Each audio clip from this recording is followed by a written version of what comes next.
20대 중반의 대학생인 민주는 어느 날 친구들과 함께 여행을 떠나기로 했다. 이들은 오래전부터 계획해 오던 캠핑을 하기로 했고 드디어 모든 준비를 마친 후 주말에 떠나게 되었다. 여행지는 인적이 드문 깊은 산속에 있는 작은 호수 근처로 정했다. 이곳은 도심에서 멀리 떨어져 있어 인터넷도 잘 터지지 않고 휴대폰 신호도 불안정한 곳이었다. 밤이 되어 민준과 친구들은 텐트를 설치하고 캠프파이어를 시작했다. 고기와 야채를 구워 먹으며 즐거운 시간을 보내고 있을 무렵이었다. 한 친구가 갑자기 주위를 둘러보며 말했다. 이 근처에 예전에 이상한 사건들이 많았대. 호수에 원혼이 있다는 얘기도 있고 실종된 사람들이 몇 명 있다고 하던데. 다른 친구들이 웃으며 믿지 않는다는 듯이 대꾸했다. 야, 그런 얘기들은 다 지어낸 거잖아. 무서워서 그러는 거 아냐? 하지만 민주는 왠지 모르게 등골이 서늘해졌다. 장작이 타들어가는 소리와 누군가 걸음을 옮기는 듯한 소리. 호숫가에서 나는 잔잔한 물소리가 섞여 들어오면서 갑자기 왔다니 곳에서의 공포감이 몰려왔다. 친구들은 분위기를 전환하기 위해 노래를 부르고 게임을 하며 시간을 보냈지만 민준의 마음 한켠에서는 어딘가 불안한 기운이 가시질 않았다. 시간이 지나고 텐트로 돌아가 잠자리에 들었을 때였다. 밤 공기가 차가워져 이불을 더 당겨 덮었지만 민주는 좀처럼 잠이 오지 않았다. 그럴수록 머릿속에는 아까 친구가 했던 이야기가 맴돌았다. 그때 외부에서 이상한 소리가 들려왔다. 물에 무언가 빠진 것 같은 소리였다. 민주는 순간 긴장했지만 그냥 물고기겠지 하고 스스로를 안심시켰다. 그런데 그 소리가 점점 가까워지더니 이제는 텐트 바로 앞에서 들려오는 것만 같았다. 바람이 불어 텐트 천이 부드럽게 흔들리며 스치는 소리가 더해지며 소리에 주인은 모습을 드러낼 것만 같았다. 가슴이 쿵쾅거렸다. 민주는 최대한 침착하려 했지만 심장이 두근거려 주변 친구들이 그걸 듣지 않을까 걱정될 정도였다.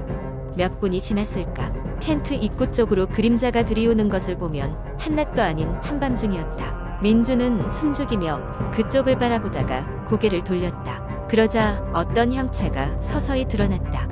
사람 형상의 그림자였다.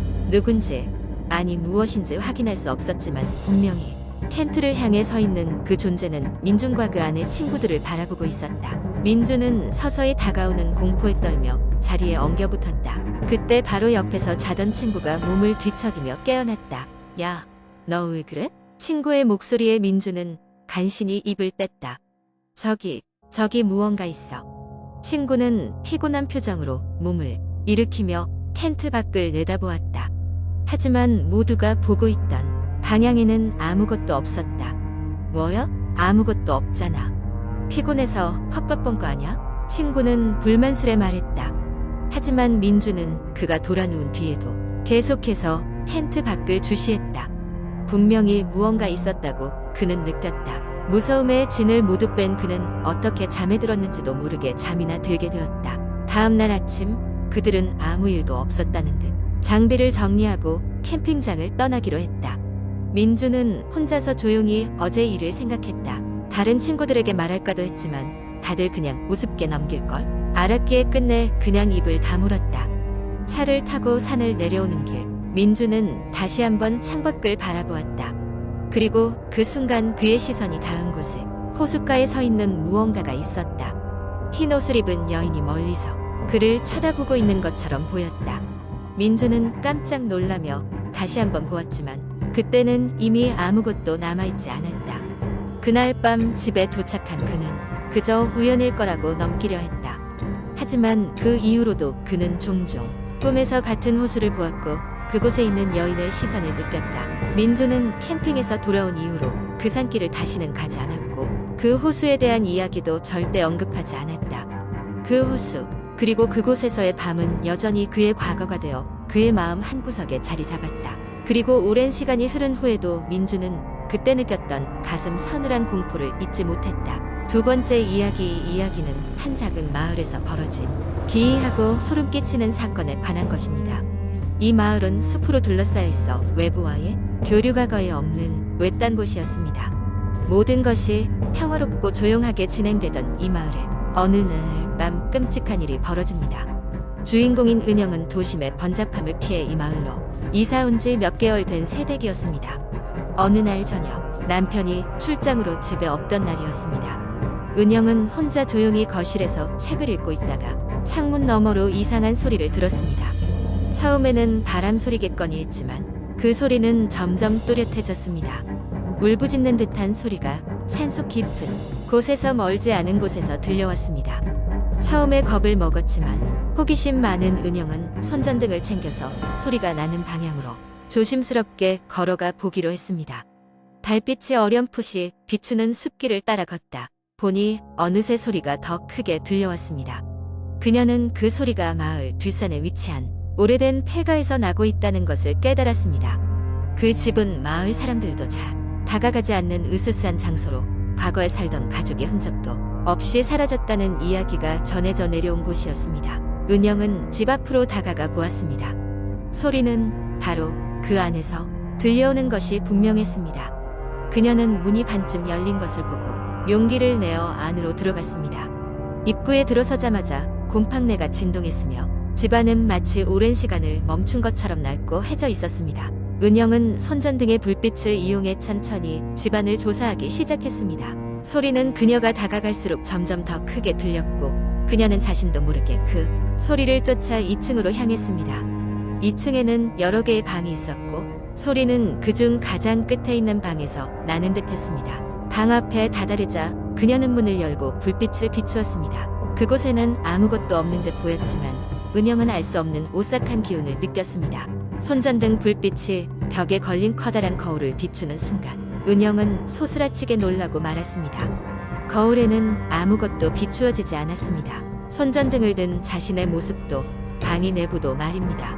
대신 거울 속에는 마치 다른 세계가 펼쳐져 있는 듯한 흐릿하고 잘 보이지 않는 형체들이 움직이고 있었습니다. 그중 하나가 그녀를 향해 손짓을 하는 것처럼 보였습니다. 갑작스럽고 설명할 수 없는 공포가 그녀를 엄습했고 은영은 정신이 아득해졌습니다. 놀란 그녀는 서둘러 그 방을 빠져나와 도망쳤습니다. 그녀가 달리는 동안에도 소리는 계속 들려왔고 그 소리는 그녀의 이름을 부르는 듯 했습니다.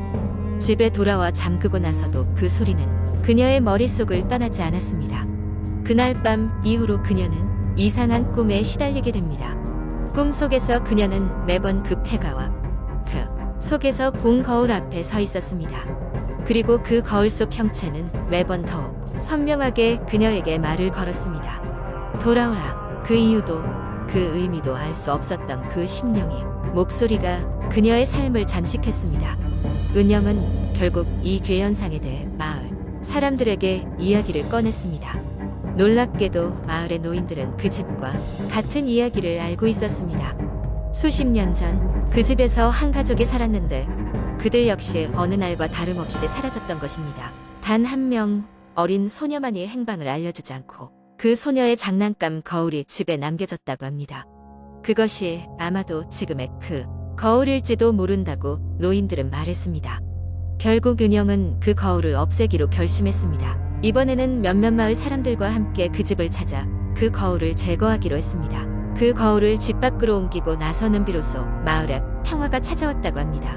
하지만 은영은 가끔씩 여전히 그 거울을 통해 무언가가 자신을 부르고 있는 듯한 기묘한 느낌을 지울 수 없다고 고백했습니다. 이 이야기는 전형적인 인터넷 괴담이지만 은영이 살았던 마을과 거울이 실제로 존재한다는 소문 때문에 여전히 많은 사람들의 호기심을 자극하고 있습니다.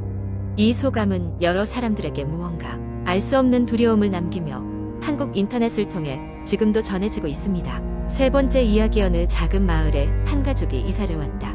그들은 서울에서 바쁜 도시 생활에 지쳐 이제는 조용한 시골에서 여유로운 삶을 살고 싶었다. 그 가족은 부모님과 두 아이들 그리고 반려견 하나로 이루어져 있었다. 그들이 새로 이사온 집은 나무로 지어진 오래된 주택으로 오랜 세월을 견뎌온 만큼 군데군데 낡은 부분이 있었지만 나름 운치가 있었다. 첫날 밤 이들은 간단히 이삿짐을 풀고 긴 하루를 마무리하며 침대에 눕게 되었다. 깊은 잠에 빠진 그때 호련히 한기가 감도는 바람이 뺨을 스쳤다. 주인공인 막내딸 은서가 눈을 떴을 때 알 수 없는 시커먼 그림자가 보였다. 처음엔 꿈이라고 생각했지만 분명 그 그림자는 자신을 바라보며 서 있었다. 은서는 기겁해서 부모님 방으로 달려갔지만 막상 방문을 여니 아무것도 없었다. 그저 바람에 흔들리는 커튼만이 그녀를 맞이했다. 다음 날 아침 아무 일도 없었다는 듯 가족은 평소처럼 아침을 먹고 새로운 동네 구경에 나섰다. 북은 숲에서 산책을 하던 중 은서는 오싹한 기운을 느끼며 발걸음을 멈췄다. 시간이 멈춘 듯 숲속 깊은 곳에서 누군가 자신을 바라보는 시선을 느꼈다. 그때 반려견이 작게 으르렁거리며 그 방향을 바라보고 있었다. 은서는 아무렇지 않은 척 하려 했지만 상황이 계속되자 불안한 마음이 들었다.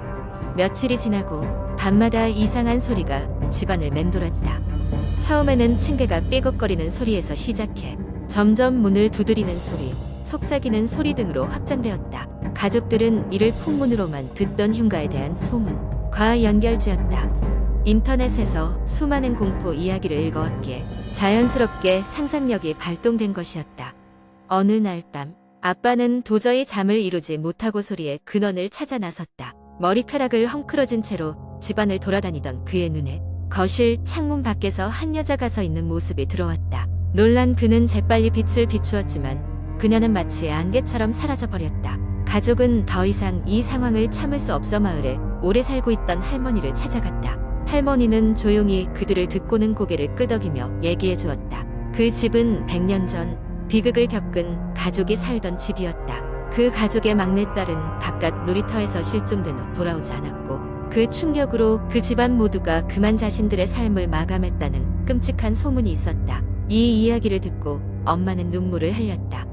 은서는 아직도 얼떨떨했지만 그녀가 본 그림자는 이제야 맞춰지는 퍼즐 조각처럼 다가왔다. 그 후 가족들은 서울로 돌아가기로 결정했다. 마지막 밤, 은서는 그날 처음으로 그림자에게 말을 걸었다. 안녕. 그녀의 목소리가 떨렸지만 진심이었다. 예상치 못한 답은 없었고 그저 바람만이 그녀의 귀를 스쳤다. 하지만 이번에는 처음과 달랐다. 그림자는 마치 감사하다는 듯 고개를 숙이는 것처럼 보였다. 다음 날 아침, 가족은 모든 짐을 챙기고 그 집을 떠났다. 오래된 주택은 다시금 조용히 그리고 외롭게 그 자리를 지키고 있었다. 그리고 그 집에 대한 소문은 결국 어느 인터넷 커뮤니티의 공포썰 게시판에서 긴 이야기로 남았다. 돗대기 시장처럼 붙은 수많은 이야기와 한데 섞여 이 기억은 천천히 잊혀져갔다. 하지만 때로는 한적한 시골길을 지나다 우연히 그 집을 내려다보는 누군가가 있다면 그들은 여전히 그곳에서 은은히 흐르는 기이한 기운을 느낄 수 있을 것이다.